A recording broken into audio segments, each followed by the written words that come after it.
All right, it's time for us to get started tonight. We want to start on time. We want to give Jeff as much time as we possibly can. Just for your information, there will be two sessions. There will be the first session, and then at the appropriate time, Jeff will let us take a 10-minute break, and then we'll come back for the second session. It is just great to have every one of you here tonight. You probably saw these, maybe thought they were Sunday church bulletins. This is a brochure that you can take and make notes about all the things that are there. And so, Jimmy, if you will come on up and hold these things up, and if you did not get one, just hold your hand up. Jimmy, come on up. We need to get this done in a hurry. Walk like you're coming to the dinner table, okay? All right. That's great. It's really good to have everyone here. Let me just take a minute and introduce to you Jeff Miller. Here's a brief bio to give you some idea of the credentials that he's here. Sometimes we have those who come in that their background is religion and things of that nature, but this just want you to be aware that Jeff Miller holds multiple degrees, including an earned PhD in biomedical engineering from Auburn University, with emphasis in navigation and control of biological systems. He's published research internationally in peer-reviewed technical science journals and is an active member of several science societies. While at Auburn University, he also instructed courses in thermodynamics, fluid mechanics, heat transfer, as well as statics and dynamics. He also participated in several creation geological expeditions with leading creation geologists and studying all these things about dinosaurs and fossils and the Grand Canyon, and it goes on with the credentials and the things that he has done. He currently serves as a full-time writer for Apologetics Press, as well as the associated editor of the monthly Christian evidence journal called Reason and Revelation. He serves as an instructor of the Bear Valley Biblical Study, teaching Christian evidences. Dr. Miller is the author of several books, including Science and Evolution, Flooded, In the Way He Should Go, and Dating Without Detonating. He's married to Julie, and they have 5 children. As you came in, there's a display of some books that he has written, and there on the table that's more in the center, there is some free material that is there on the left side. We're not going to take much time at all because we want to focus on the scientific aspect of faith and our relationship to God, but we do want to ask God to bless us in this meeting. And Jeff, when we have the prayer, then it's your time and you're back in charge. I probably will have a brief comment right at the end, at 9 o'clock, whatever time that works out. Let's pray. Father, we thank you that faith is not a blind leap into the dark, but there's evidence for our faith. And we pray that you would bless us, that we may be able to evaluate the things that are said, and help us, Father, for our faith to grow in our understanding of you, and may we draw closer to you because we have an understanding of your wisdom and your almighty power and the very fact that you are the creator of this world. We thank you, Father, that you've left on this earth all of that evidence of your creative power. Bless us in this meeting tonight, and we pray that you bless Dr. Jeff Miller and help him to build our faith as we talk about and reason about these things together. In Jesus' name, amen.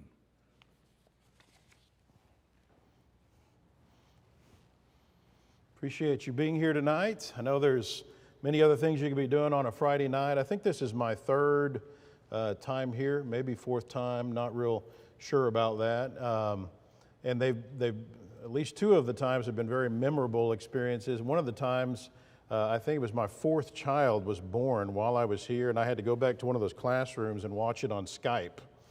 There's a lot of story behind that one, but that shouldn't be happening while I'm here. That would be very strange if that happened while I'm here this weekend. Anyway, yes, there's lots of materials. There's a table way over here that's free stuff, and the materials on the table there that are available for purchase if you're interested in those. I didn't bring our full gamut of items because I know this congregation is well aware of the things we're involved in, but I did bring a sampling of some of our more recent things that we've put out in the last 2 or 3 years you might not know about, as well as some things that are more specifically relevant to the topic we'll be looking at this weekend. And so this is the first session in a 7-session seminar we'll be doing this weekend. We spend a lot of time in the church and at Apologetics Press, where I work, countering evolutionary theory. And we have to do that in the church because the statistics show that it is eroding faith in the Bible in a widespread way in our country. There is a mass exodus going on from the church, in part over that issue.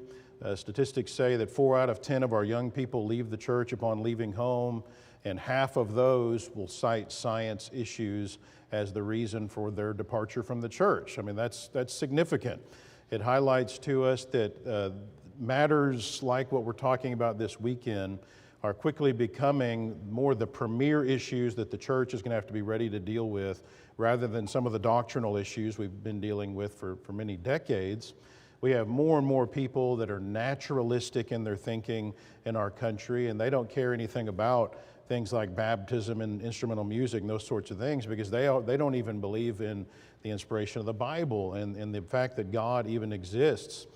But we as Christians, therefore, we want to examine the evidence. We want to take time to counter these faith-eroding doctrines like evolutionary theory. But what about our model? So naturalists and evolutionists turn around and point the finger at us and say, hey, you guys spend all this time trying to pick holes in our model, but where's your model? I mean, we at least have something that's better than what you guys have. We at least have a model, a framework that we can use to make sense of all the physical evidence around us in the universe. And creationists can't even claim to have a scientific to be scientific without having a valid model like that. So for example, a famous skeptic, Michael Shermer, back in 2007, published a book where he tried to make the case against intelligent design and against creation and make the case for evolution. Very influential writer. Here's one of the things that he said in his book.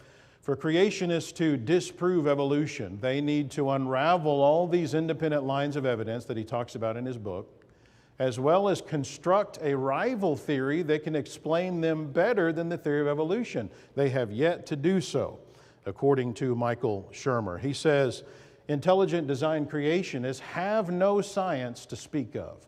If creationists want their doctrines taught in public school science classes, they need first to develop a science, and then to convince scientists that their scientific ideas merit inclusion based on the quality of the arguments and evidence. Herbert Spencer, who was a famous philosopher from the 1800s, he says, those who cavalierly reject the theory of evolution as not adequately supported by facts seem quite to forget that their own theory is supported by no facts at all. So whenever you only hear one side of the story, it's easy to believe that side, Proverbs 18, verse 17. But it's amazing how often we can change our position once you actually hear the other side of the story on something like this. So notice the second half of Shermer's challenge here. The first half of his challenge actually presented a refutation, a systematic refutation of all of the scientific evidence that he brings up.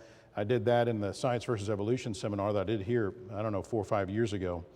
But notice the second half, we need a rival theory, he says, that can explain the physical evidence better than evolution. According to him, we haven't done that. And so this is a real argument that evolutionists are using today against biblical creation. So notice that defeating error is good, that is important, but that doesn't teach the truth. And instead, it leaves an empty vacuum that has to be filled with something. So how do we prove to people that what we believe is right? Does the physical evidence actually support what we believe with regard to the Bible? Do we have a model, a framework that can be used as a way to make sense of everything that we see in the universe, which is what the naturalists are trying to do with your Big Bang and Darwinian evolution? So in this heavily scientific age in which we live, these are crucial questions that young people especially need answers to. The law of rationality says one should only draw those conclusions that are warranted by the evidence. So in other words, you should only believe that what you can prove. Evidence. This is an important concept to God. Notice 1 Thessalonians 5:21, examine everything carefully, or test all things, New King James says, and hold fast to that which is good. That's basically the law of rationality. God doesn't want you to just blindly believe something. He wants you to examine the evidence and check it to make sure it's true before you accept something to be true. He expects you to do that, to actually know the truth that'll set you free, John 8:32. So biblical faith is not blind. It's not a blind leap into the dark, hoping that there's someone at the bottom of the ladder to catch you. That would be fideism.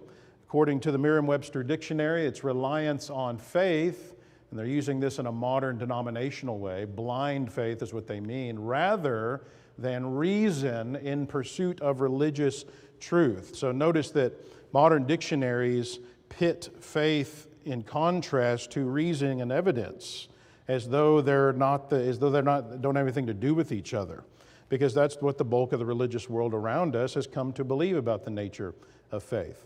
But that's not what you find when you actually let the Bible define its own terms. That's not what the faith of the Bible is talking about. Biblical faith is always based on evidence. It's the same kind of faith or trust that you put in anybody that's where a person has proven themselves to be trustworthy, and so therefore you trust them. It's based on actual proof, evidence that a person can be trusted. So, for example, Romans chapter 1 and verse 20 highlights this idea. God has left us evidence in many forms, and perhaps the most obvious of which is the evidence that shouts out to us from the things that are made, the things that God has made. You can look at those evidences, come to a conclusion that God exists, and even come to know some things about the nature of that God without even having a Bible, just by studying the created order.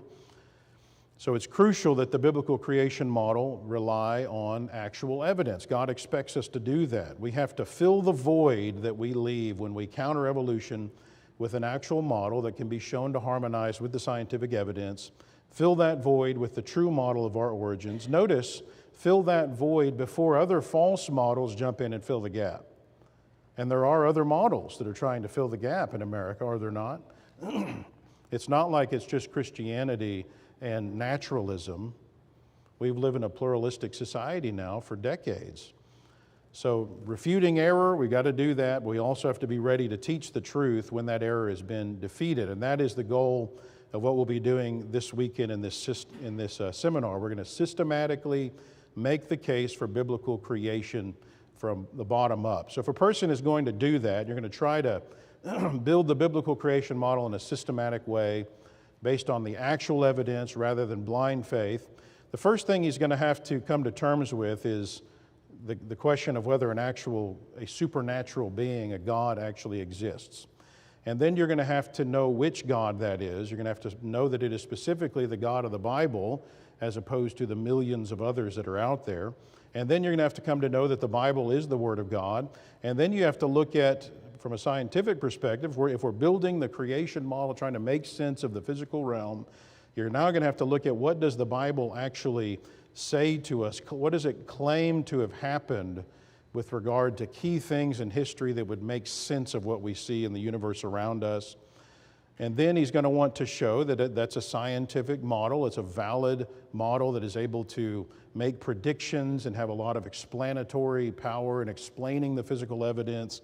And then finally, he's going to want to show that it is a robust model. That is, it can withstand scrutiny and criticism.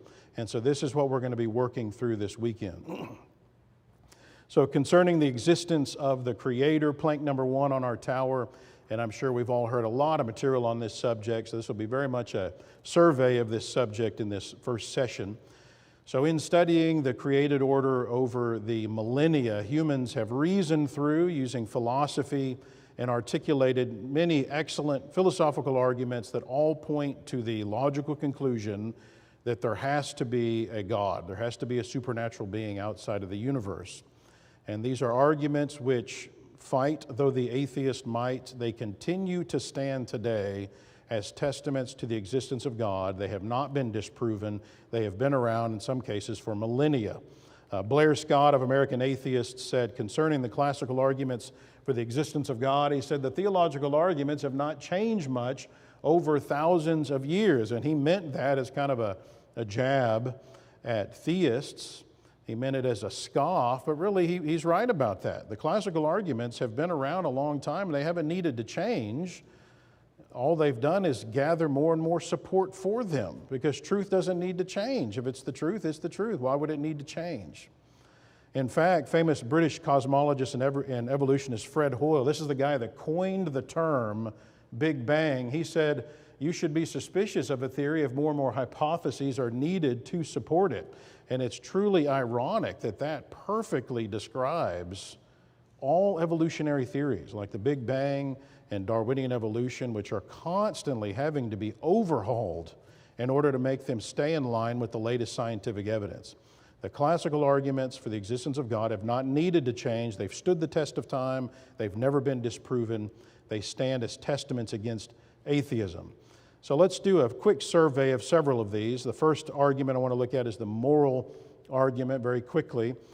Humans intuitively know that right and wrong exist, what we call objective moral value that isn't based on human opinion. So we're talking about right and wrong that we all understand is right and wrong for every person in every location. So what we call an objective system of morality. Okay, a system like that, however, that is above humanity cannot have been made by humanity. And so by implication, there must be a moral being above humanity that created morality. That is basically the argument. So if atheism is true, then there's no such thing as right and wrong. There's no objective right and wrong for everybody. Richard Dawkins, in his book, The God Delusion, said absolutist moral discrimination, right, so objective moral value, is devastatingly undermined by the fact of evolution. So according to him, if evolution is true, in other words, if naturalism is true, everything is totally explainable in a natural way without a God, no supernatural, then that is devastatingly, the absolute moral value is devastatingly undermined by that position. So if atheism is true, there is no objective morality. In February 1998, William Provine, who's a professor of evolutionary biology at Cornell, he laid out several of the undeniable implications of the atheistic worldview in a speech. And notice number 3 on the list. According to the naturalistic or atheistic evolutionary model, no ultimate foundation for ethics exists, he says. Notice also that he said that Darwin understood that perfectly when he developed modern evolutionary theory.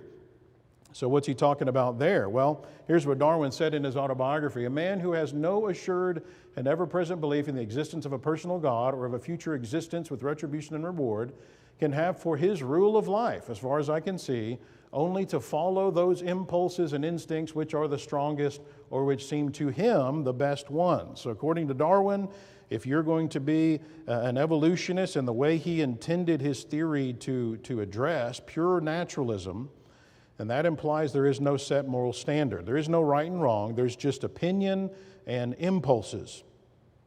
French existentialist philosopher Jean-Paul Sartre said, everything is indeed permitted if God does not exist. If there is no God, then there is no higher being that can give absolute law that everybody is subject to. There's just opinions, and there may be people that are stronger than others that can enforce those opinions on others, but there is no actual objective moral value. But atheists have trouble sticking to the idea that there's no such thing as morality that is above mankind, that everyone should be beholden to. Because I think we all know that there are things that are too heinous not to consider them to be objectively wrong. Dan Barker, a pretty notorious atheist and debater, wrote the book Godless, in which Richard Dawkins wrote the foreword. He is the co-president of the Freedom from Religion Foundation. Kyle Butt from Apologetic Express debated him back in 2009. And during the Q&A portion, he asked Barker if it would be acceptable to rape a girl in order to save humanity from an alien race. So watch him stumble over himself trying to stay consistent with his position as an atheist in the face of real evil. It would be horrible. It would be regrettable. I would hate myself. I'd probably kill myself after doing it. But I would have the courage if that was the only option. If that were the only option, then I would go through with it. I would pity that woman. I would pity myself. but morality would require me to take the course of action that results in the least amount of harm. And those of you whose lives that I saved by doing that, you might be disgusted at what I did, but you'd be alive rather than dead. So in that weird situation, which is hypothetical and extreme, it would never happen, there are cases where what we think are right and wrong could be flipped, he says.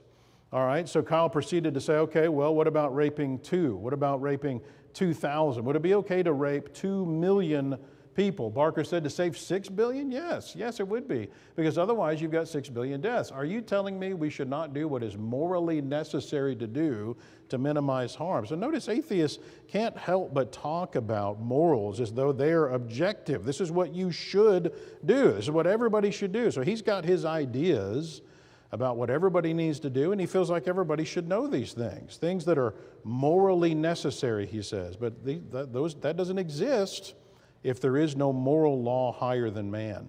You know, it doesn't matter what culture or setting a person grows up in.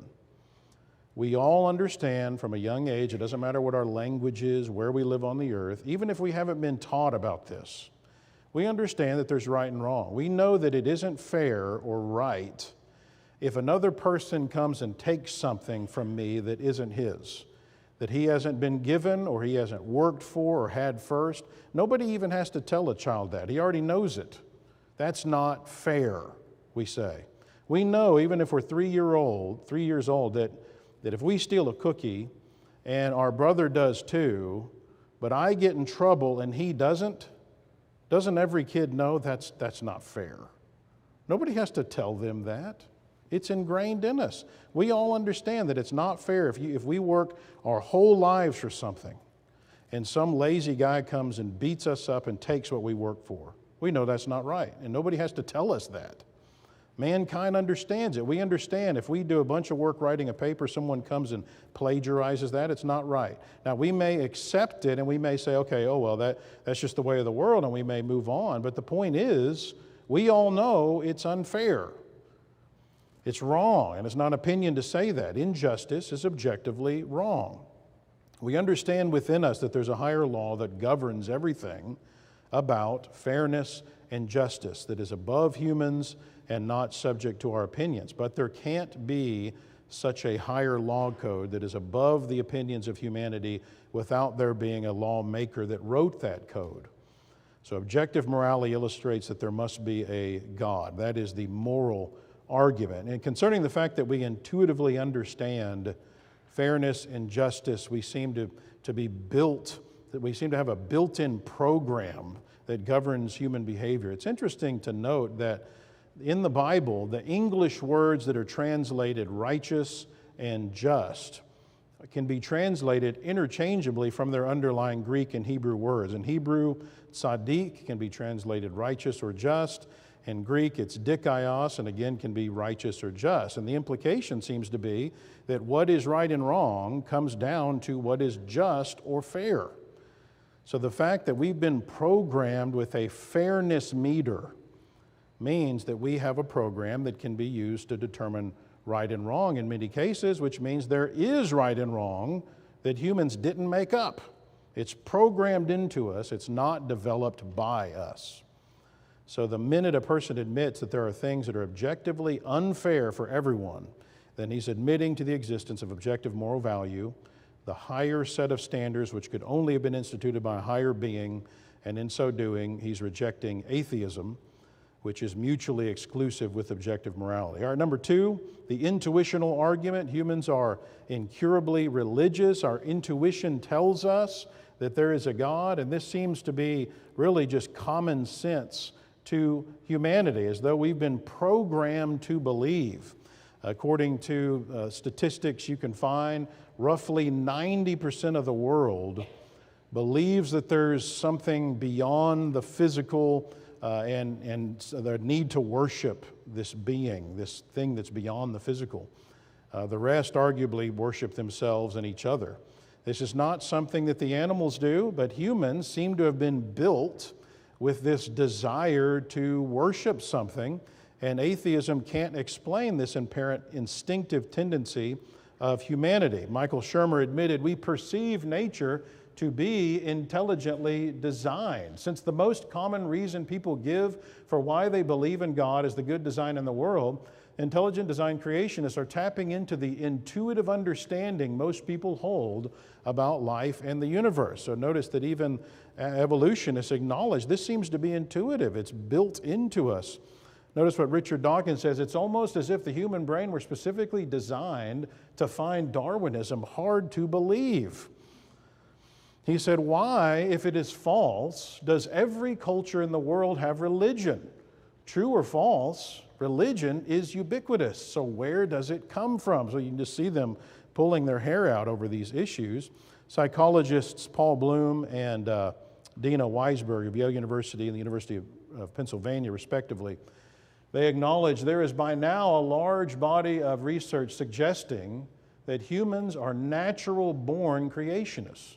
When we see non-random structure and design, we assume that it was created by an intelligent being. I mean, that's what the evidence is finding whenever they dig in and study humans. We are intuitively religious. Geneticist Dean Hamer even wrote a book called The God Gene, where he acknowledges that humans seem to be hardwired to be religious, and he was trying to figure out how do we explain this from a physical way. If all there is physical things, there isn't anything beyond the pure material realm, then how can we explain religion from a physical way?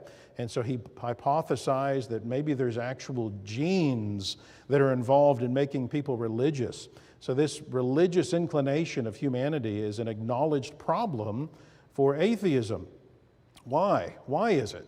Well, Dawkins says religion is so wasteful, it's so extravagant, and Darwinian selection habitually targets and eliminates waste.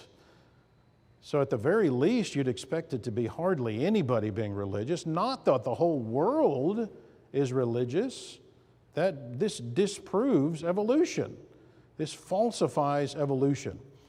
Famous atheistic philosopher Daniel Dennett expounds on the problem of costly religion. The world is populated by billions of people, almost all of whom devote a significant fraction of their time and energy to some sort of religious activity. Rituals such as daily prayer, both public and private, or frequent attendance at ceremonies, but also costly sacrifices, not working on certain days, no matter what looming crisis needs prompt attention, and abiding by a host of strenuously observed prohibitions and requirements. So if evolution were true, then why wasn't religion eliminated? But, humans engage in this costly endeavor, like what we're doing tonight, that should have worked against us from an evolutionary perspective. And ultimately, it should have caused the demise of humans.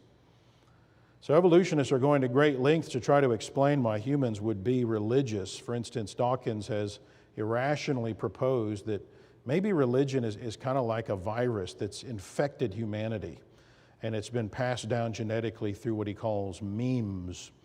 So the idea is that theism is like a virus of the mind, and it tries to replicate itself for its own survival by making you want to go try to convert people. Now, the problem is, of course, the same argument that's used in favor of memes by these guys, wouldn't it be just as relevant for atheism? Why isn't that a virus? Seems like you could make a better argument for that, especially since it's fewer of them. Humanity seems to have been built to be religious. It makes no sense from an evolutionary perspective. Kyle has done a lot of work with this particular topic. One of the books that I have back there on the table is called Does God Exist? And it goes into these classical arguments that we're looking at in this particular session. You might want to take a look at that. So our natural inclination to believe that there's something beyond us that we are beholden to and should worship is evidence that such a being exists that put that instinct in us. Notice what Acts 17 gets at. God has made from one blood every nation of men to dwell on all the face of the earth, so that they should seek the Lord. He made us so that we will seek Him in the hope that we might grope for Him and find Him, though He's not far from each one of us. For in Him we live and move and have our being. So God made us with a desire to seek Him, to grope for Him, and the statistics prove that.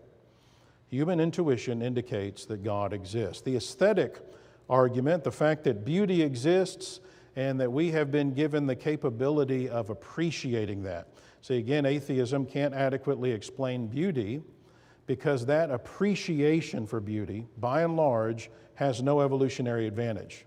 And this highlights the fact that there's a God that cares for His creation, wants to give us joy and pleasure through beauty. So Darwin recognized this argument as a problem for evolution.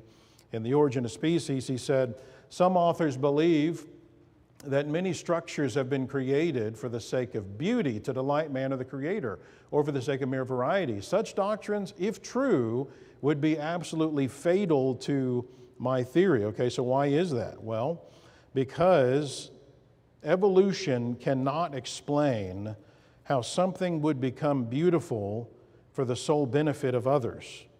Because evolution is about the survival of the fittest. It's about selfishness. It's the selfish battle of the strong for survival. It's not about others.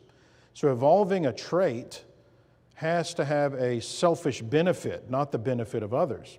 So his thinking was, well, maybe beauty wasn't created, it just accidentally evolved, and then it stuck around, for example, in some of the beautiful male creatures like the birds, the male birds and so forth, because that beauty benefited those creatures personally in getting mates, right? So what we call sexual selection.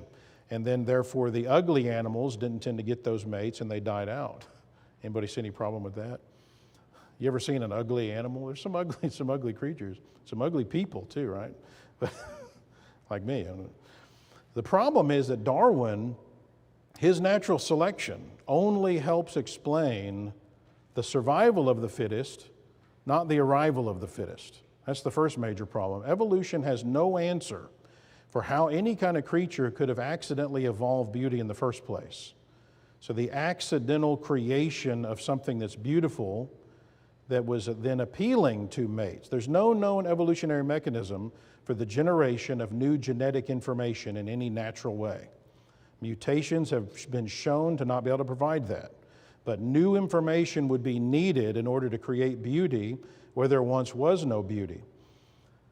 But also notice that natural selection doesn't explain why we have an appreciation of that beauty in the first place. Why do we get joy and pleasure and happiness merely from hearing beautiful music from an orchestra or from seeing a waterfall or a sunset? Sometimes we get pleasure from seeing things that could even hurt us. Like we want to look at the sunset, which can be dangerous and so forth. So while natural selection might explain why something beautiful tends to stick around in some cases, it doesn't explain why we see that thing as beautiful in the first place. Why do we have an appreciation for beauty? And therein lies the argument for the existence of a loving God. He's made everything beautiful in its time, Ecclesiastes 3:11, things that are pleasant for the eyes, Ecclesiastes 11 and verse 7. The ontological argument, a very philosophical, complicated argument, and there's variations on this argument. The general idea is that you can't conceive of a quality or characteristic that doesn't exist in some being. So for example, if you were to make something up that you've never seen in your mind, just make something up. It's still composed of things that you know exist. Okay, so let's say you come up with a four-headed dragon that has snakes instead of legs, and there's fire coming out of its eye sockets, whatever you come up with. All right, notice that this creature is always composed of characteristics that you've seen and know exist. Heads, snakes, fire, eyes.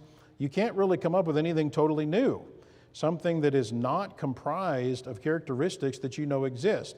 So your Star Trek and Star Wars creatures are all composed of qualities that we know exist. The ontological argument says you can't conceive of characteristics that don't exist in some being. Like they don't exist somewhere. But you can conceive of the superlative characteristics like omniscience, omnipotence, omnipresence, omnibenevolence, indicating those must exist in some being. Okay, someone says, well, is this just an imaginary being with imaginary characteristics? Okay, so you can reason through that. If a characteristic is just imagined, it's just made up, then it wouldn't be superlative. It wouldn't be the greatest because there could always be something even greater. Well, what would be greater than an imagined characteristic? Well, a characteristic that were actually real would be greater. So a real characteristic is superlative to an imagined one, and yet we can conceive of real superlative characteristics showing that those qualities must exist in some being. And that is the thrust of the ontological argument. Then there's the one that's one of my favorites, the cosmological argument for the existence of God. The universe, the cosmos is here. It had to come from somewhere. Recall that in Job 38, God laid out the basic thrust of this argument to Job. He said, Job, he talked to him about the creation of the earth and the universe. Where did it come from? Who created it? Who laid the foundation of the earth? Who determined its measurements? Who stretched the line upon it? So who laid its cornerstone, he said. So the universe exists. It demands an ultimate cause. There has to be a reason, a cause for the universe. So cause and effect is very fundamental to science. That's what science is all about. You're trying to figure out the effects of various causes and the causes of various effects. Now, if you want to be rational, you're going to accept the evidence, and the evidence says that the law of cause and effect, or the law of causality, governs the universe everywhere. And paraphrasing, it basically says if you have an effect, there must logically be a cause. More precisely, every material effect must have an adequate antecedent or simultaneous cause. So the cause has to precede or come before the effect, or it can occur at the same time as the effect, and it has to have the necessary potential, the necessary power to bring about whatever the effect is. So all natural effects must have causes. Well, the universe, we know that in the universe, we know that an effect has a cause. The planets exist. They're moving through space, they're spinning, these are effects. Life exists, living things, that's an effect. There must be an adequate cause for that. Someone had to cause these things to happen, and yet the naturalist has no explanation. The mere existence of the cosmos is proof of the existence of a supernatural being that caused it. Well, how's the atheist to deal with this conundrum? What cause can the atheist point to try to explain the existence of the universe without a God? Well, today the popular thinking is that the origin of the universe can be explained from a massive explosion from an extremely hot, tiny, dense ball of matter and energy billions of years ago. But even if that were true, where did the little ball come from? So if you're a naturalist, if you're an atheist, you don't accept God, you've really only got two options. Either it created itself, so matter and energy just popped into existence, spontaneously generated, and this is what the bulk of the religious world around us believes. It's basically witchcraft without a witch. Or matter and energy is eternal. The universe has always existed. So let's consider this first option. Could matter and energy have spontaneously generated according to the physical evidence around us? Again, we want to be rational. So let's say that there's an invisible box around the entire universe. It's a boundary layer that's big enough to hold the entire universe in it. So if you believe that the universe could just pop into existence inside of this box on its own from nothing, then in a thermodynamic sense, you believe that this box was initially completely empty. So let's zoom inside of the box. We're inside of the box now. We've zoomed in. And according to this model, no one put anything in the universe, it put itself here. So according to the spontaneous generation idea, you can just stand around inside of this box and stare into nothingness, and given enough time, all of a sudden, pop, something can just appear. And not only could something just pop into existence, but according to this version of the model, a little ball containing all of the mass and energy of the entire universe could just come into existence, and then, so they say, the Big Bang process began, and eventually, given enough time, the universe expands, life comes into existence, gradually evolves over time, and then you show up in the universe. And this is the dominant belief today, of course, in the scientific community around us. Now, again, you look at the actual evidence, you find some major problems with this, and even the atheists have to admit these. The first law of thermodynamics can be summarized by this statement by evolutionist Willard Young. Energy can be neither created nor destroyed, but can only be converted from one form to another. And this is also known as the law of conservation of matter and energy. So what does this mean practically speaking? Well, have you ever thought about what happened to a log of wood when you burned it? Where did all of it go? that was, obviously a little pile of ash that's left. That alone couldn't account for all of it, so where did it all go? Did some of it disappear from the universe? In other words, was it destroyed?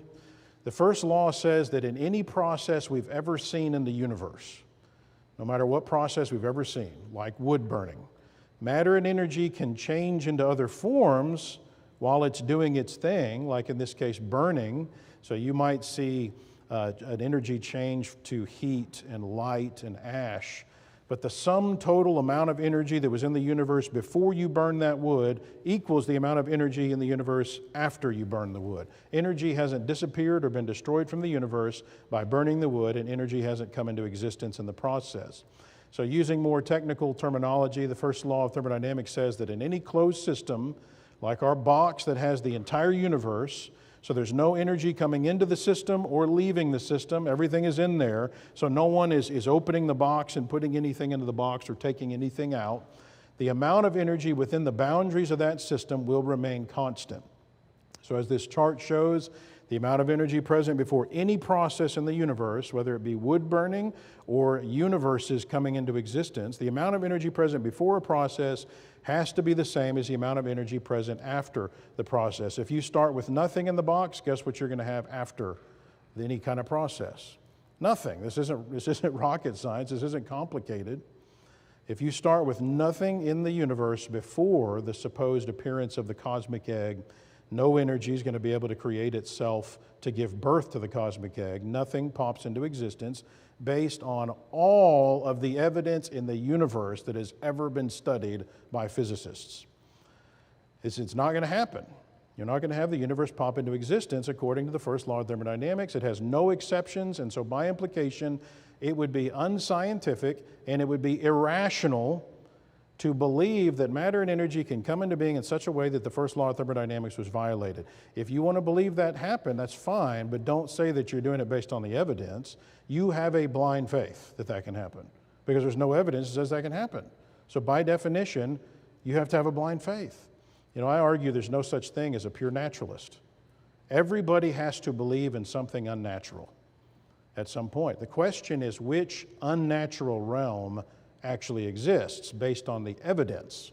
And what we're going to see this weekend is it's the biblical creation world that is discussed in the Bible. This is what we learn from science. Matter and energy can't pop into existence. So the first option is impossible. Matter couldn't have created itself. What about the second option? This one isn't really accepted by many people in the scientific community today. It used to be more popular, but it has major problems based on the second law of thermodynamics. This model would say that the universe has always been inside of this box. It didn't have to be created. It's always been there. It's either been moving through space forever, expanding, or if you believe in the oscillating universe model, you believe the universe operates in a cycle where you have a collapse and then a big bang and then expansion, and then a collapse and a big bang and expansion, repeating forever like a big accordion. So either way, this would say that matter and energy are eternal. It's always been here. The universe has always been here in some form. Paul Davies is a well-known atheist, physicist, cosmologist, astrobiologist of Arizona State University. Writing in New Scientist, here's what he said about the second law of thermodynamics. The celebrated second law of thermodynamics says, roughly speaking, that in any change, the universe becomes a slightly more disorderly place. The entropy goes up, the information content goes down. This natural tendency towards disintegration and chaos is evident all around us. So what are the implications of Paul Davies' statement? Well, in a technical sense, our second law builds on our first law of thermodynamics and says that, okay, even though you have the same amount of energy present before and after a process, some of that energy is transformed into less usable forms along the way. And we call that entropy. And it's an irreversible process. It only works in one direction, which, by the way, is another interesting problem for the atheist, is the whole existence of these laws of science. We'll talk about that, I think, a little bit later. So any kind of process in the universe, again, that we've seen, entropy is the rule. And what this means, practically speaking, is everything is wearing out. So any kind of process we have, an energy input into a process, an energy out, along the way, you lose some of your usable energy. And so the implication is the universe is running down, we're running out of usable energy, and like Paul Davies said, you can see this all around us, can't you? Wouldn't it be nice if you could go to a junkyard and get a broken down car and just wait for it to get nicer over time? Is that what happens? No, it's not, because of entropy. Kids, wouldn't it be nice if your room tended towards order instead of disorder, right? Sadly, that's not what happens. We put tons and tons of money into our houses and so forth just to try to fight entropy all the time. A house's paint job doesn't get nicer over time. So going back to our wood burning example, when wood burns, all of the energy present in the universe that was present before it burned is still present after, according to the first law. According to the second law, some of that energy is transformed into less usable forms of energy in the process, like heat, for example, and light. And then when that energy dissipates, you're essentially left with a pile of ash, which isn't nearly as usable. And as with the first law of thermodynamics, the second law has no exceptions. It's never been broken. One prominent thermodynamics textbook put it this way: to date, no experiment has been conducted that contradicts the second law, and this should be taken as sufficient proof of its validity. So what does that mean concerning the origins question? What's the implication? Well, it means the universe could not have existed forever, and we still have usable energy. So according to the second law of thermodynamics, if the universe is infinite in age, then it should be totally broken down. We should be at a state of heat death. We should be at thermal equilibrium at zero. And yet we have an abundant amount of usable energy in harmony with the biblical creation model, which argues for a relatively young universe. So notice the biblical model is perfectly in harmony with the laws of thermodynamics. So for example, the creation model predicts decay and a gradual loss of usable energy. It predicted the existence of the second law of thermodynamics before we even knew it existed. So according to the creation model, the universe will not last forever. It'll grow old and deteriorate. Hebrews 1 quoting from Psalm 102. So we're talking 3,000 years ago. You, Lord, in the beginning laid the foundation of the earth, and the heavens are the work of your hands. They will perish, but you remain. They will all grow old like a garment, like a cloak. You'll fold them up and they'll be changed. But you are the same, and your years will not fail. All right, so according to the laws of science, specifically the first and second laws of thermodynamics, which have no exceptions, the spontaneous generation of matter and energy could not have happened, and we know that matter and energy cannot be eternal. Those are the only two options from an atheistic perspective. And so the whole atheistic position is impossible according to the evidence. Again, you can believe in it if you want, but don't be claiming to believe in it in a rational way where you follow the evidence to that conclusion, because the evidence forces you to conclude that there's got to be someone outside of the universal box that opened it and put everything in there. Based on the physical evidence, that's what you've got. There's some omniscient, omnipotent, omnipresent being outside the confines of the natural realm. The cosmological argument. What about the teleological argument? This one is one that we like to spend a lot of time on at AP. Paul Ricci, who's an atheist and philosopher, he said, it's true that everything designed has a designer.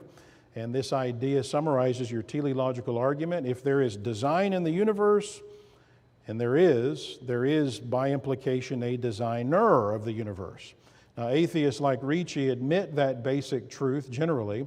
Now, granted, they generally refuse to admit the existence of design in the universe, but they concede that the presence of design would indicate that the universe must, if there was design, there would have to be a designer. You can't have a poem without there being a poet, right? A painting requires a painter. A fingerprint requires a finger, right? This is difficult. I know you have to go get a degree in something to understand this.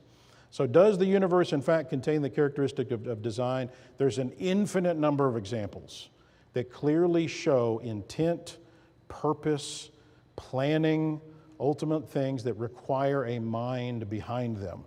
And notice that Shermer even had this to say about it.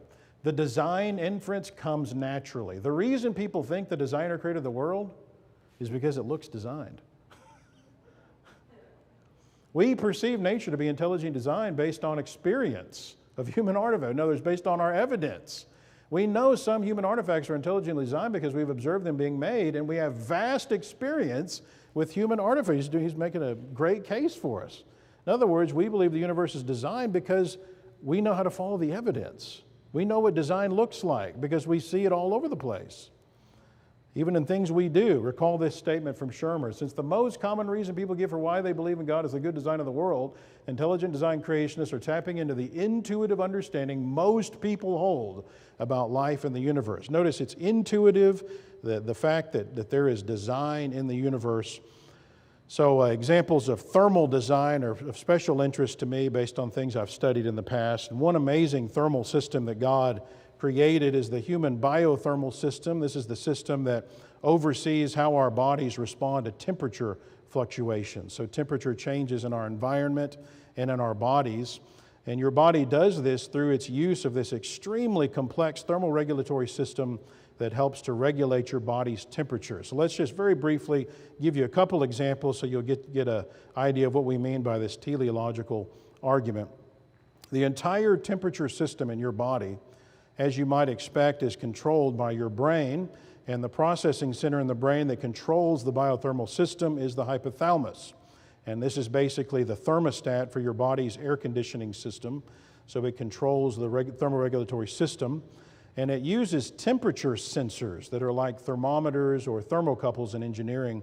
And these are called thermoreceptors, and they're located throughout your body, and they read the temperature wherever they are. So you've got them in your hypothalamus, you've got them in your skin, your bladder, you even have them in your eyes. The thermoreceptors that are in the skin are your peripheral nerves, and then they can actually detect changes in external temperature, like in the air around us and so forth.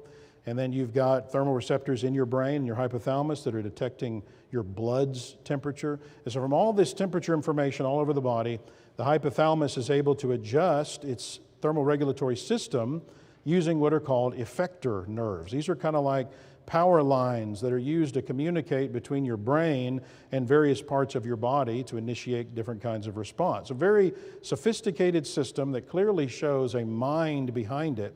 So let's just look at an example here. One small, often neglected, but amazing part of your temperature system is the bladder's detrusor muscle. There are thermoreceptors in your bladder. So these are sensors that are taking the temperature of the liquid in your bladder. It sends that temperature information up to your hypothalamus along these power lines, these effector nerves. As the temperature of the bladder drops due to being cold, a bladder cooling reflex is triggered in your hypothalamus, and the message is sent back down to the detrusor muscle on the bladder, telling it to contract. That detrusor contraction makes you feel the urge to eliminate that cooler liquid from your body, therefore keeping your body's temperature closer to its core temperature. All right, now question.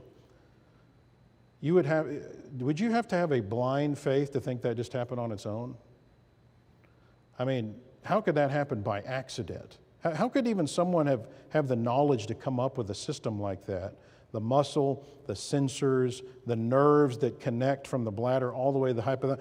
How useful is a partially formed effector nerve connecting the two? How useful is that going to be? This is a complete system that has to already be in effect as though an engineer installed it in the human body at some point. This had to all be planned out and intact. This mechanism shows decisive design, planning, intent, purpose. When you look at this without bias and just follow the evidence logically where it leads, it shouts out engineer. It shouts out a designer. There's no way around it. The natural order and its complexity and ingenuity is simply stunning. All right, we're already out of time for this session, and so we will go ahead and skip. And next time, in our next session here in, 6-7 minutes? About 6 minutes, we'll start our second session. Thank you for your attention.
All right, it's time for us to get this second session started. If those of you who are in the foyer will just come on in.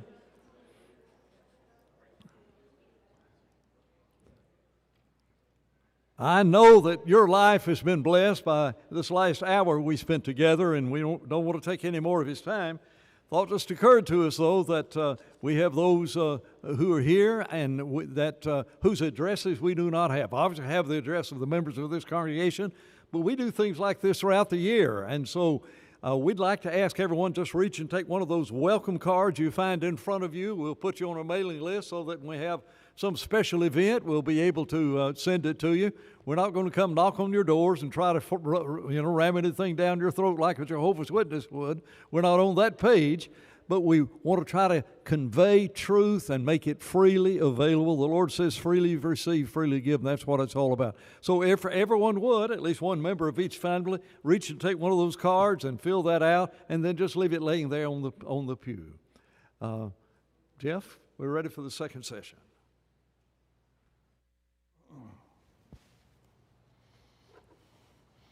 Okay, so the material in that first session, probably a lot of that would be review, because as I said, it's not like these arguments are new. We just come up with more evidence to substantiate them the more that we dig around. So we looked at a sampling then of those evidence that shows that God exists. Now, a few decades ago in our country, really the matter would have been closed at this point because the bulk of Americans were Christian in their thinking, and so when evolution began gaining traction and the naturalistic atheistic position began making the argument through evolutionary theory and the Big Bang, if you dealt with those theories, people naturally fell back onto what they had already been taught to believe, and that is the Christian worldview. But again, that's not where we're at in our country anymore. We've now had pluralism shoved down our throats for decades, and we've got really three generations of people now that have been fed a diet of other world religions too that are viewed as on par with, equal with, or better than the Christian perspective. And so it's not as easy for people to immediately know which God does exist. And this is a question that we're getting more. How do we know which God exists? How do you know that it's not Allah or Buddha? And another question, how could anybody come to know which God is the true God if they're, let's say, born and raised in some far-off, non-Christian country that even outlaws Bibles? And how are they supposed to come to the conclusion that it's the God of the Bible that exists? Isn't that even kind of unfair to expect them to do that?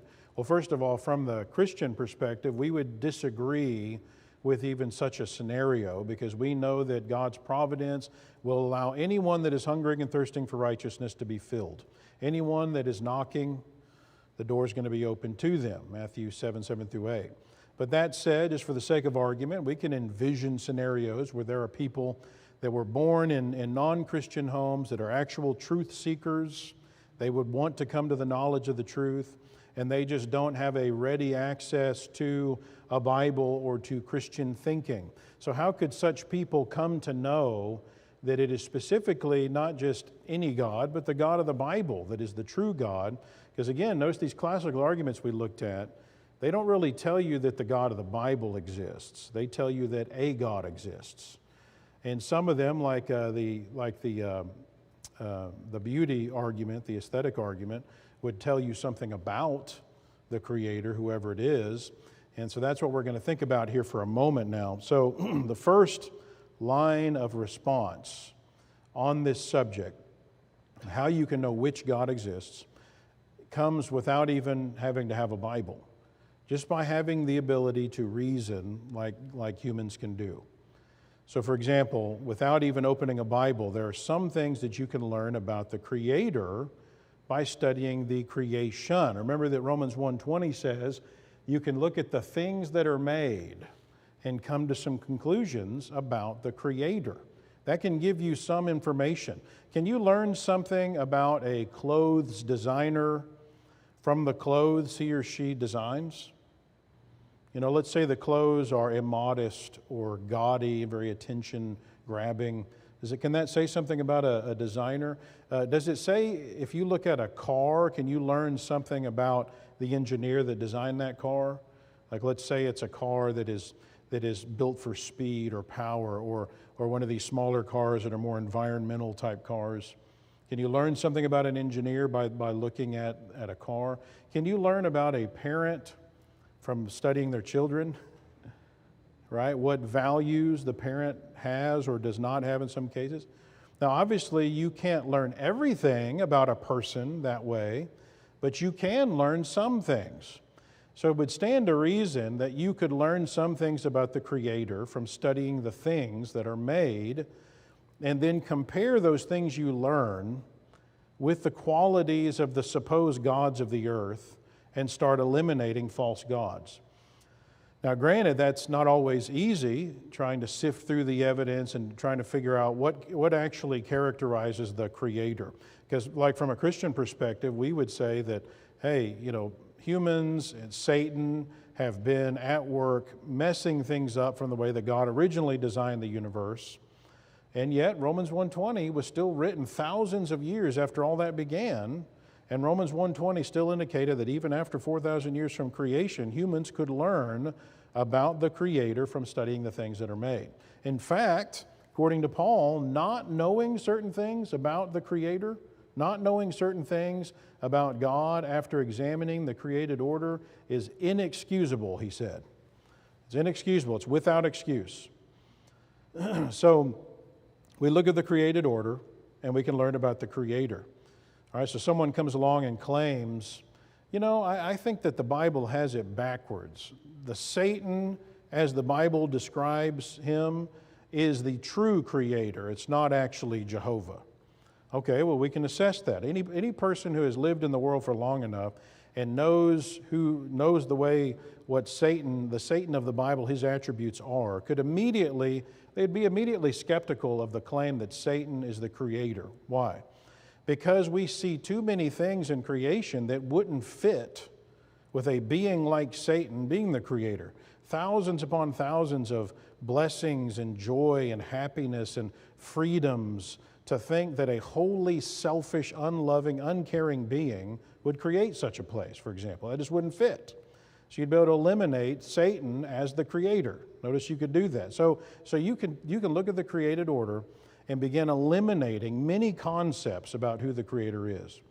So the primary question will be, can the characteristics of a suggested God be harmonized with what we actually see in the created order? Are there inconsistencies that can't be resolved with the nature of this God that somebody comes up with? And even if the consistency is resolved, it still doesn't necessarily mean that is the true God, but it at least helps us to eliminate a lot of the gods by looking at the evidence. Now notice, this is something anybody in any country can do with the ability to reason. They can use their ability to reason and follow the evidence. They can compare the supposed God or gods of their family and look around them and see if it makes sense. And amazingly, what we find is many of the gods that people have come up with don't even claim to have the characteristics that would be necessary to explain the created order around us. They just don't line up in obvious ways. So let's turn to the creator of the universe. What can we learn about this God from examining the universe? Number one, we know that this creator, whoever it is, had to have the power, the strength to place everything in the universe after having created it from nothing. And so that suggests infinite power. In other words, this being can do anything in the material realm that can be done because this being made the material realm. So any God who isn't all-powerful, is not the creator. Buddhism doesn't claim an omnipotent God, and neither do the Greek and Roman gods of mythology. The God of the Bible claims to be omnipotent, Revelation 19:6. So he can do anything that can rationally be done. Number two, the Creator is all-knowing. I try to get my mind around this by thinking about when we first start teaching kids from a young age, they become a jack of all trades, or they're learning a little bit about a wide array of things. And then they They go off to school and start learning more about less things. And you go on to middle school and they learn even more about fewer things. And then high school, they start being more selective about their classes. And you go on to college and you kind of pick a discipline and you're learning even more in this discipline. And then if you go on to graduate school, you're learning even more. If you go on to the doctoral level, then by definition, you have to have learned more than anybody else in the world ever on one tiny little nuance of the universe. And it's not even claimed to be the most you can learn from it. So the Creator had to already know that and the infinite number of other things in the universe. In other words, the Creator has an infinite number of PhDs. So this suggests omniscience. This being has to know everything there is to know. And so again, Buddhism doesn't even claim an omniscient God. It believes there cannot be omniscience. And again, the Greek and Roman gods don't claim omniscience either. But the God of the Bible, once again, harmonizes with the idea of omniscience. 1 John 3:20, knows everything. This being is all present. So you picture this being that is able to be everywhere in the universe in order to place things billions of light years away. And in fact, it's not just everywhere in the universe, but even in the future and in the past. This being has to be set apart from time because this being had to create time. Because time is a part of this physical realm that we live in. So the being has to be not just everywhere, but every when, which helps us to understand how he can so perfectly know the future because he's already there. He created time as well. Buddhism, again, doesn't claim an omnipresent God. The God of the Bible claims to be omnipresent. Psalm 139, 7-10. The eyes of the Lord are in every place, keeping watch on the evil and the good, Proverbs 15:3. God is, was, and is to come, Revelation 1:8.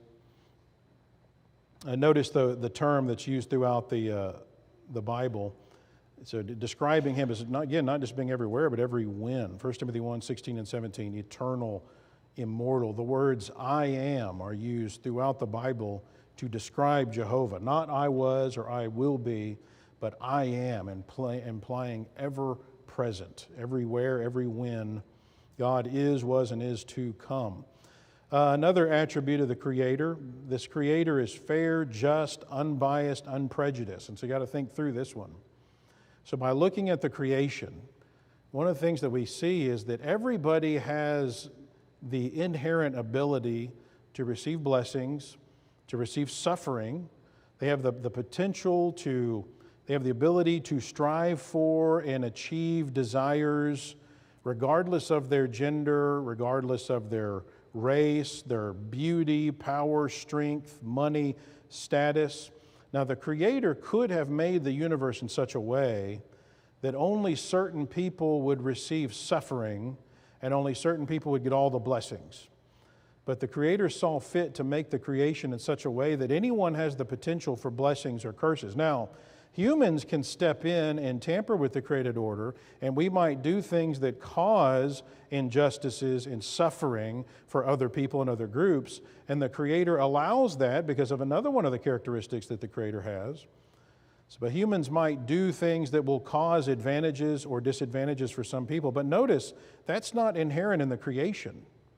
Freedom is inherent. And it has the potential to cause advantages or disadvantages for others when humans exercise our freedoms. But the Creator chose to create a system where everyone is born, everyone born's naked, everybody dies, everybody leaves all their physical possessions behind, has freedom of choice. The nature of the creation is such that apparently all humans are equal to God. So notice the founders of our country saw that, which is why they even placed that statement in the Declaration of Independence, even if they weren't always good at following it out. So this is fundamental to nature. We're equal. I mean, a king is not actually of any more value than a slave. Those advantages and disadvantages are created by humans, not the Creator. So remember also from our last session that even from a young age, we understand justice and fairness. We don't even have to be taught these things. It's as though it's been programmed into us by the Creator, which suggests, again, this is something that's important to the Creator. So fairness, justice, this seems to be important and essential to the Creator. But notice there are religions that claim that the Creator is partial, prejudiced, unfair, biased. Islam is very sexist towards women. who are treated basically like cattle. Surah 434, again, women are treated as though they're like possessions. Men are in charge of women because Allah hath made the one of them to excel the other. Men are better than women.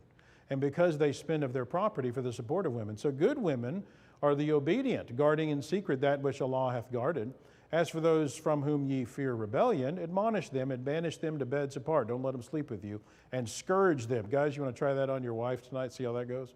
Then, if they obey you, seek not a way against them. Lo, Allah is ever high, exalted. Great. So can that be harmonized with the God of nature? The God of Calvinism shows partiality. Some people will be saved unconditionally. They're predestined to salvation. It doesn't matter about what their behavior is. Others won't. Totally unfair God. It doesn't fit with what you see about the Creator. But the Creator appears to be just and impartial. Everybody has the ability to have blessings. Everybody's guaranteed suffering if you don't do things the way that He recommends you do it. So again, a person could bring up quibbles here and there against a certain concept of a God of a various religion. And the question becomes, can that concept of a God be harmonized with the evidence? If I was from another culture and I was raised in a home where another God was worshiped, would I be able to harmonize what I see in nature with the concept of my God?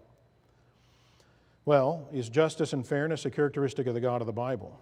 Well, yeah, it is. The God of the Bible is described as just and fair, Psalm 7:11. He doesn't show partiality, Acts 10:34. He doesn't judge by outward appearance, 1 Samuel 16:7. He's not biased or prejudiced. He's the author of eternal salvation to all who obey Him, Hebrews 5:9. Whether you're Jew or Greek, slave or free, male or female, Galatians 3:28.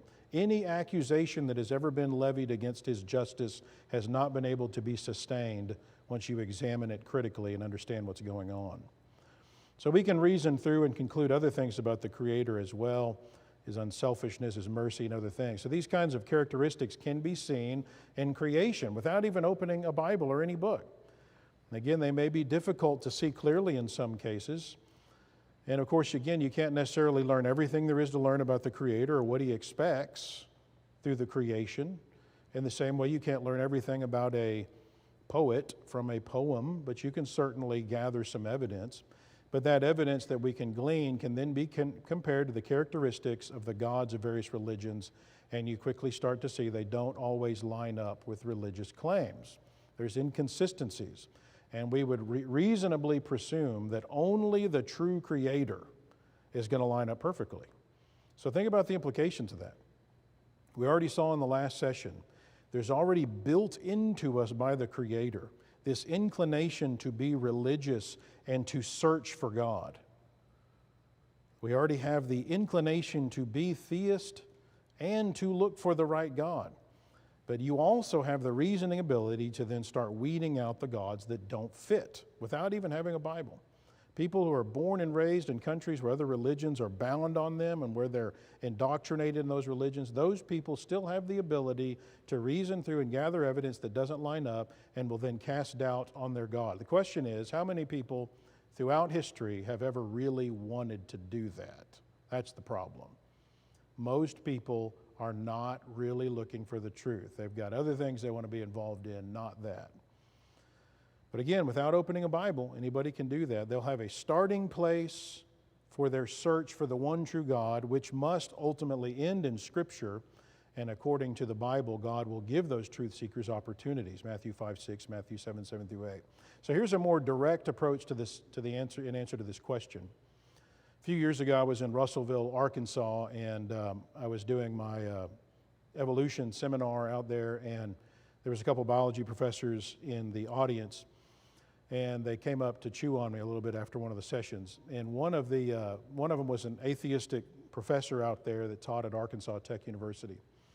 And he asked this question: how do you know which God? Let's say you're right, okay, thermodynamics, so there is a God, but how do you know that it's not the Wiccan religion or the flying spaghetti monster for that matter? How do you know that it's the God of the Bible? I said, well, we have evidence for specifically our God. He said, oh, really? Well, and so here's what I ultimately said to him. So first of all, really, I want to see this. I said, yeah, we don't have a blind faith in the God of the Bible. I said, we have a book that has characteristics that are divine. They're characteristics that are beyond human capability. So that would, in a nutshell, was what I said. So you can determine which God is the creator by studying the materials that claim to be from God and see if they prove themselves to be supernatural. So think through that. One of the endemic characteristics of the created order that you see everywhere is a parent-child relationship. So this is among humans, but it's also the bulk of the animal kingdom. Does that say something about the Creator? We observe from this parent-child relationship the importance of parents in the life of a child. A good parent doesn't just leave a child to his own devices. Whether man or beast, parents guide and instruct their children to keep them safe and help them to know how to be happy in life. That's a general trait of the created order. There's a passing of important information. All right, so if the Creator saw fit to create a system like that, does that say anything about the Creator? Wouldn't we logically conclude that the Creator surely would have done the same thing? He'd want to communicate with His creation to guide us and help us to know how to be happy, give us whatever important information we might need. He's not just going to hang us out to dry or, to sink or swim on our own like deists believe. Well, believe it or not, there are only a handful of materials that even claim to be from a God. There's not many. So we should be able to look at those few materials that claim to be from the Creator and see if they have divine characteristics that humans could not have produced, that only an omniscient being could have done. So again, I want to repeat that. This is a key concept. We need to be ready to communicate this to people. If somebody ever comes, how do you know which God exists? You say, we know that it's the God of the Bible because the Bible has characteristics that humans could not have produced. They're divine characteristics. So does this book, does this material have characteristics that humans could not have produced, divine characteristics? See, if humans produced material, you can make predictions about what that looks like. To err is human, right? Humans make mistakes. So we would expect contradictions and flaws. You'd expect inconsistencies. Humans have to put out revised editions and revised editions because we're prone to mistakes. It doesn't matter how meticulous we are. Now, obviously, all of the books claiming to be from the Creator can't be true since they give completely different stories and teachings. All but the true book, therefore, were written by humans who were trying to trick others into following them for fame, for money, power, whatever it might be. But if the Creator is the author of something, well, we've already seen that the Creator is all-knowing, all-powerful, so you would expect whatever He authored to be flawless in its original form. And you might also expect there to be things in it that humans couldn't have known or written about with the information that they had. So an example of how we can do this, how we can determine if a human wrote something and was trying to deceive everybody into believing this was from God, here's what we can do. Let's say the Creator wanted to communicate with mankind today. Do you think that the Creator would communicate with us using our language? Like if the Creator opened up the roof of the building and wanted to talk to us, you think He would talk to us using our language? I think that's pretty reasonable. If writing to 21st century Americans, do you think He would use Australian English? Okay, that's English, but it's a little bit different. When Dad was down speaking in New Zealand, he used the phrase piddling around in the pulpit. That meant something totally different down there in New Zealand. And so you find that, English is not English in some places. It's different. Same thing over in London, in England and so forth. Do you think God would talk to us using England English today if He was talking to us? Would He use English from medieval times? People were speaking English 400 years ago and beyond, so would He speak to us using that kind of English? All right, it seems obvious that He wouldn't, right? Obviously, if the Creator wanted to communicate with us, He would communicate with us using our language and our dialect. And sure enough, you look in the Bible, and we see the Bible written in the Old Testament in Hebrew and Aramaic, depending upon where you are and who the audience is at the time. In the New Testament, it's the Koine Greek. It's what people were speaking. All right, so the King James translation of the Bible into English back in 1611. Still a good translation even after 400 years. But with that in mind, we keep in mind what it is and what it isn't, so we're not caught off guard by skeptics or deceived like lots of people in the religion that I want to discuss for a moment. Isn't it true that languages can change a lot in 400 years? Words and phrases can change meaning or even lose meaning altogether. If you study much about language over the centuries, you see this. This is very common. This is something that happens. So whenever you look at the King James, you see the Old English being used. Art forth ye, thee, thou, thy. So that was used back then. Eventually it stopped being used in society, except in the King James Bible. That's the main place you'd see it. That's the translation still being widely used even 200 years later. So by the 1800s, probably about the only place you would see the language like that would be in association with God and church. When you're reading your Bible, when you're at church, since the King James was the primary version still being used after 200 years. So you read literature from the time period and you see that the Old English had already been abandoned by the 1800s. The Declaration of Independence, for example, doesn't have that kind of language. So over the years, many people probably would have begun unconsciously to associate 17th century English with God and religion. So think about that. So it appears that to many, it began to be thought of as a special religious, even inspired English dialect, like it was the way God would speak to us today if He were to choose to do so. Like if God opened up the ceiling, He would say, thou, He would start talking to us with that old kind of English. I think people started to probably think that way, as though the King James dialect was inspired by God. Now that must be the case, or millions of people wouldn't have been so easily duped by Joseph Smith.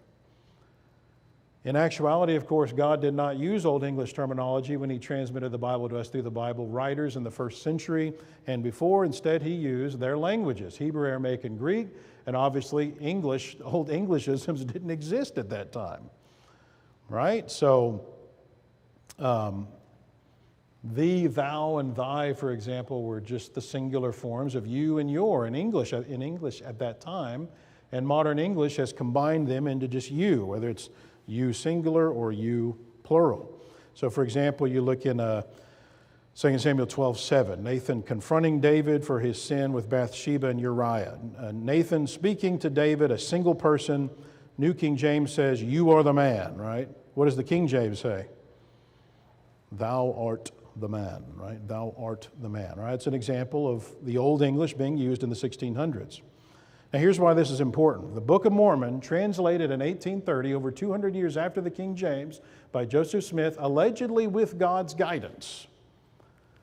And yet, throughout the Book of Mormon, the Old English was used. And you can go and look at the original and see what I'm talking about. I just went and looked in the first few pages, and it's loaded with it. Why would God translate the Book of Mormon in the 19th century with old 17th century English instead of using 19th century American English? Well, the answer is He wouldn't. For the same reason that He wouldn't speak to us today in Australian English or medieval English. He wouldn't do that. He would speak to us in our dialect. So, better question, why does the Book of Mormon contain the Old English dialect?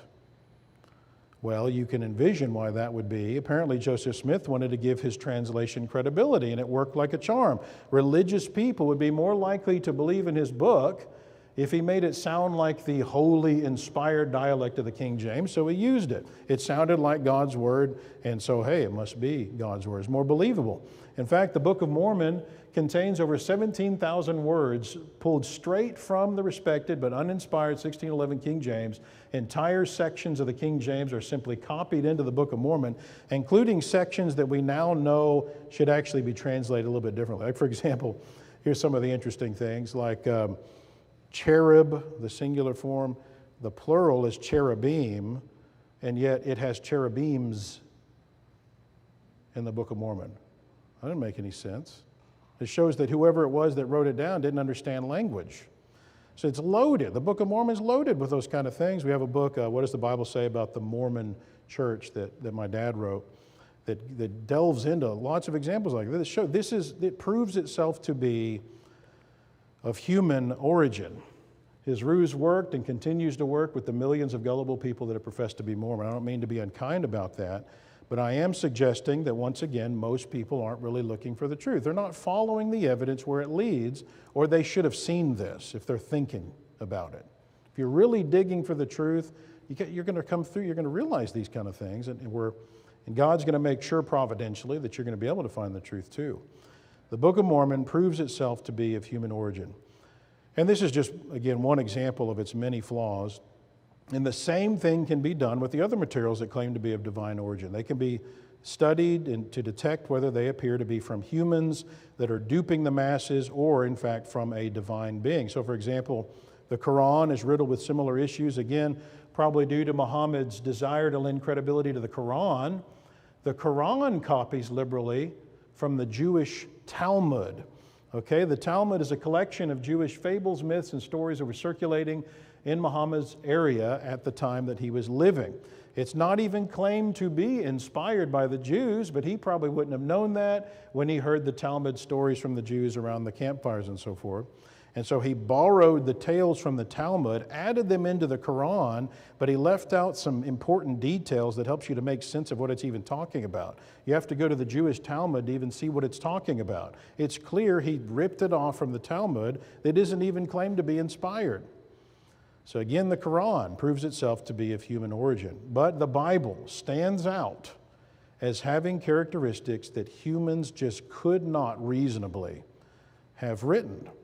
And you've studied those kind of characteristics many times, I'm sure, but they're worth rehashing very briefly in the time we have left here, just to make sure we understand their application to the question of the hour. So, for example, one of the attributes of the Bible is its unity.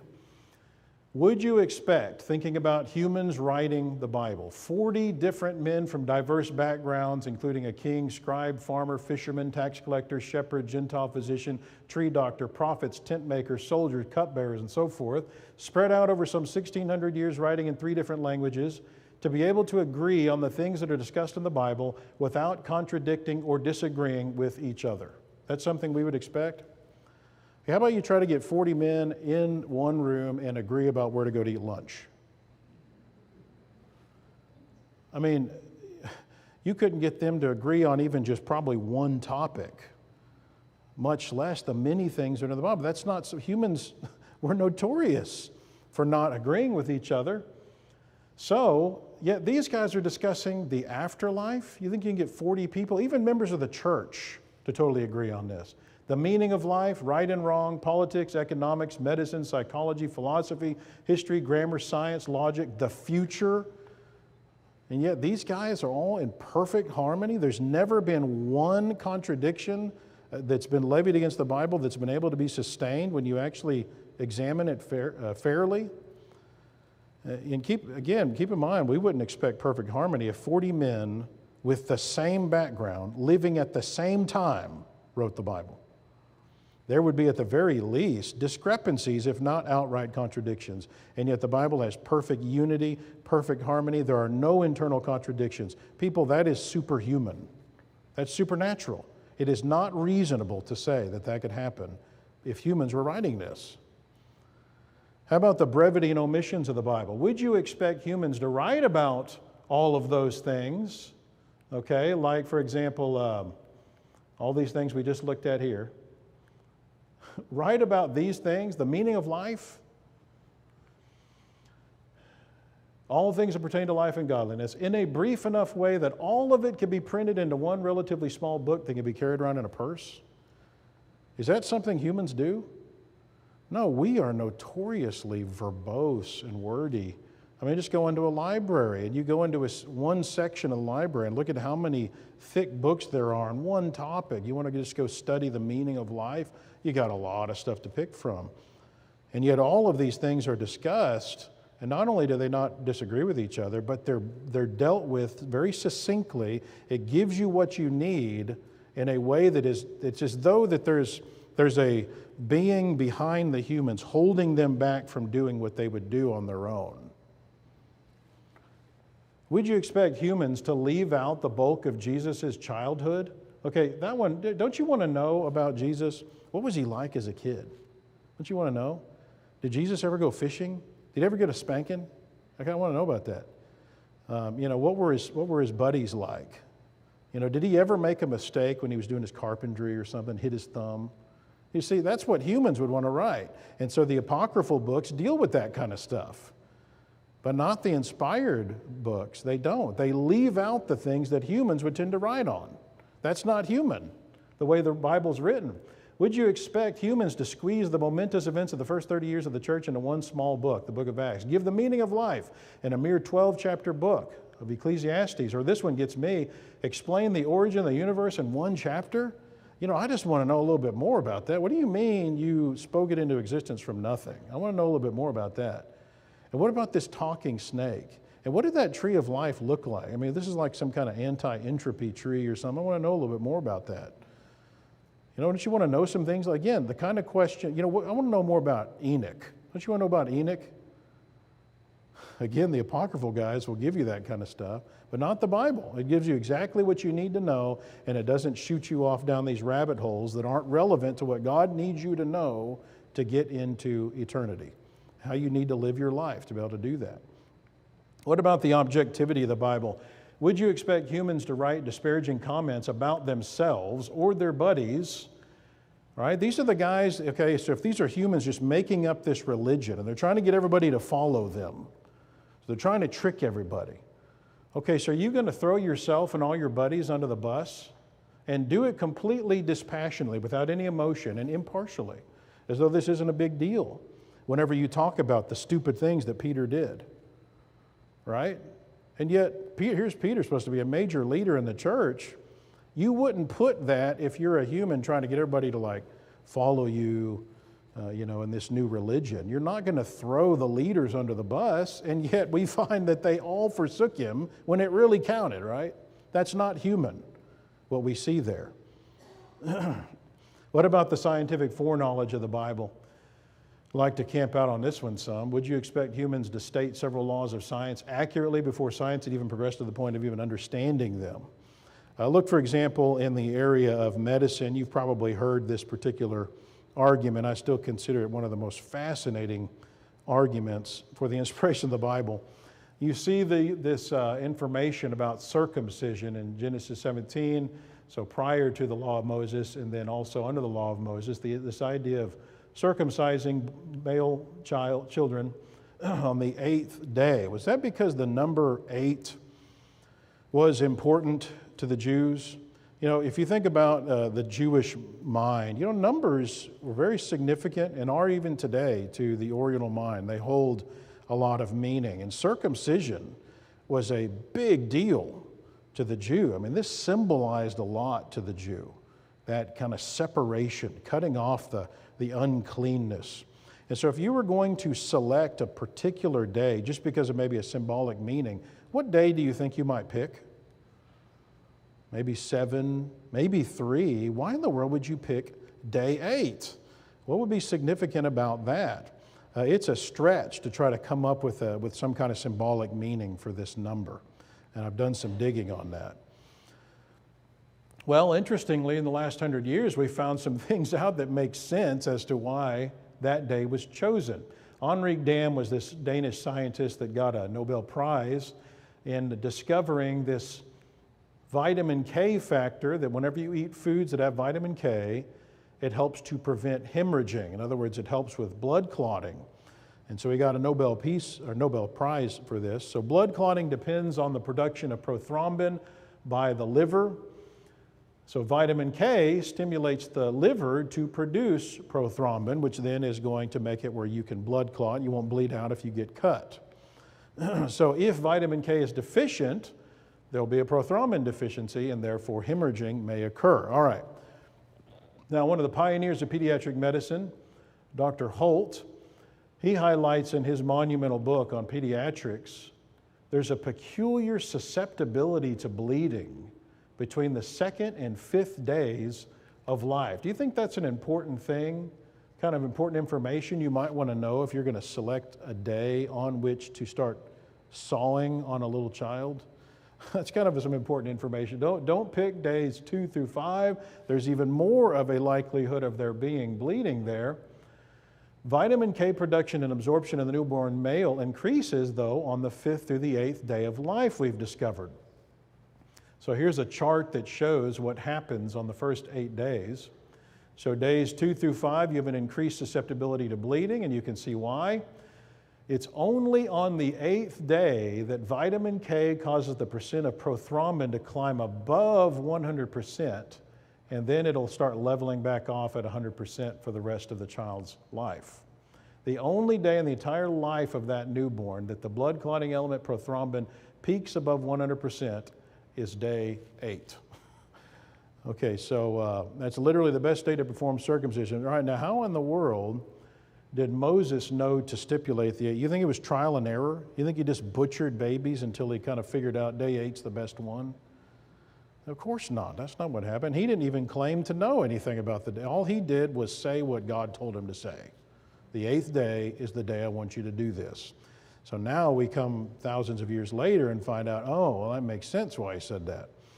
The area of oceanography, have you entered into the springs of the sea? Job being told this by God, and that. You remember the interesting thing about that Job speech? It's a big, well, I'll talk more about that probably later. These springs of the sea, sources of gushing and bubbling water.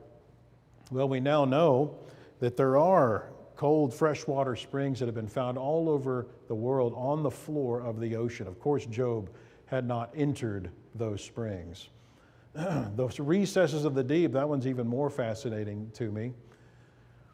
Getting at this, the deep places or caverns of the ocean. Again, we didn't even have that kind of knowledge because we didn't know, for example, about subduction.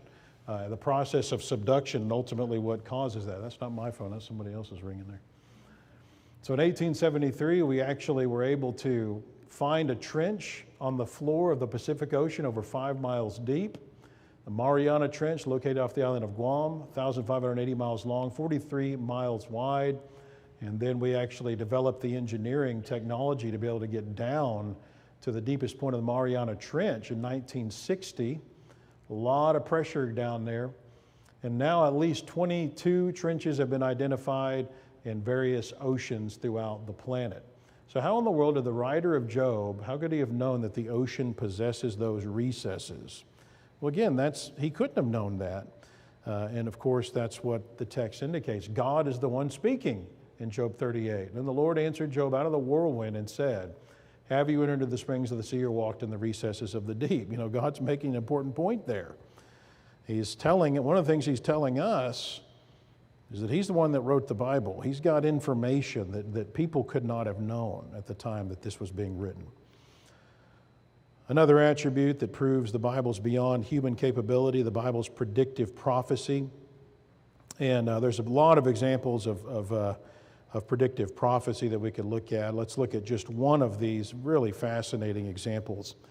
In Ezekiel 26, came to pass in the 11th year on the first day of the month that the word of the Lord came to me, Ezekiel, saying, Son of man, because Tyre has said against Jerusalem, aha, she is broken, who was the gateway of the peoples. Now she is turned over to me, I shall be filled, she is laid waste.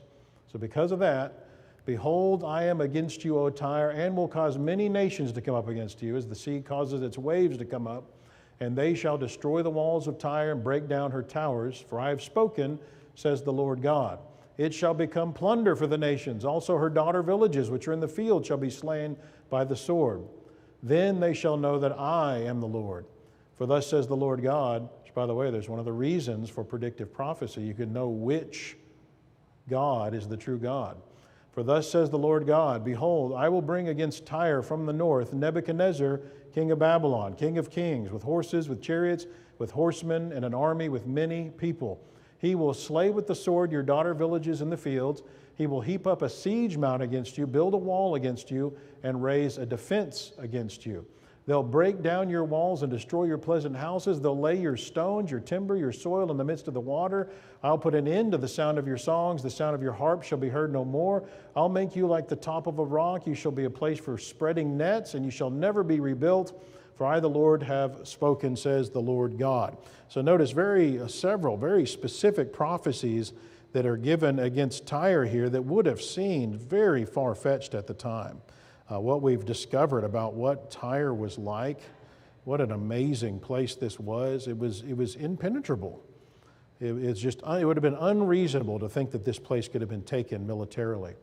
Well, we can look at how this actually played out over time. We know from history, Ezekiel began prophesying 592 BC. Tyre was a coastal city. 586 BC, Nebuchadnezzar, sure enough, comes to Babylon and Nebuchadnezzar of Babylon comes and besieges Tyre and finally takes it in 573 BC.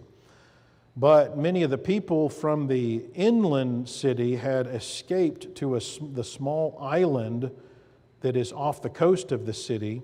It's about 3/4 of a mile offshore, and Nebuchadnezzar gave up on taking the island portion militarily. So for 241 years, the situation remained basically the same. And then in 332 BC, Alexander the Great comes to try to conquer the island portion of the city. But in order to get out there to it, and again, if you look at what this was like, imagine there being this island, but the walls are not kind of up on the island. They're actually going down into the water. There's no place to even put siege equipment. So people are, if you go out there with ships and try to launch catapults at these enormous walls that are super thick, you try to launch a catapult and it's going to rock over the entire boat and so forth. So this was a major problem. Why nobody thought this could be taken militarily. It was an impossibility to people. So in order to get to this island and conquer it without having to try to use these vessels, he has his army gather up all of the remaining materials from inland, all the wood, the stones, even scrape the dirt, and scrape it clean of materials. He takes all that, dumps it into the ocean, and makes a land bridge out to this island. And you can still see this today with Google Earth. You can zoom in and look at this. It still exists today. So the city then went ahead and remained intact after he smashed it to some extent for the next 1,600 years. And many nations kept coming up against them over that time. And then finally, the Mamluks, former Muslim soldier slaves, came in AD 1291 and totally crushed the city of Tyre, where it has never regained the wealthy, powerful position that it once had. So Ezekiel looks 1,900 years into the future and predicts all these things. Many nations would come up against Tyre. All of its walls and towers and pillars would be broken down. It'd be the plunder for the nations. All of its stones, timber, and soil would be thrown into the midst of the water. All that makes sense now. It would never be rebuilt to its former glory. It'd be like the top of a rock, bald. It'd be a place for the spreading of nets in the midst of the sea. Travelers who go to the ancient city of Tyre today say that there is only a small colony of people that actually live there. And guess what they do for a living? Fish with nets. So how in the world did Ezekiel do that? Well, he couldn't, and he didn't even claim to. He only told people what he said God told him to say. And again, there's lots of examples of this kind of predictive prophecy, and you can check out our material on our website and our various books on this subject. Behold the Word of God's Kyle's very thorough book on that subject, and this summer we have an updated version of that is coming out, hopefully be back from the printer in the next month or so. So all of these various characteristics of the Bible, and this is just a few of them. There's other ones we could go into. We didn't even get to go into the perfect accuracy of the Bible, historically, geographically, and so forth.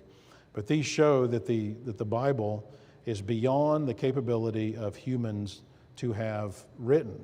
You can know that God exists. It's not a blind faith to believe that. You can know which God exists.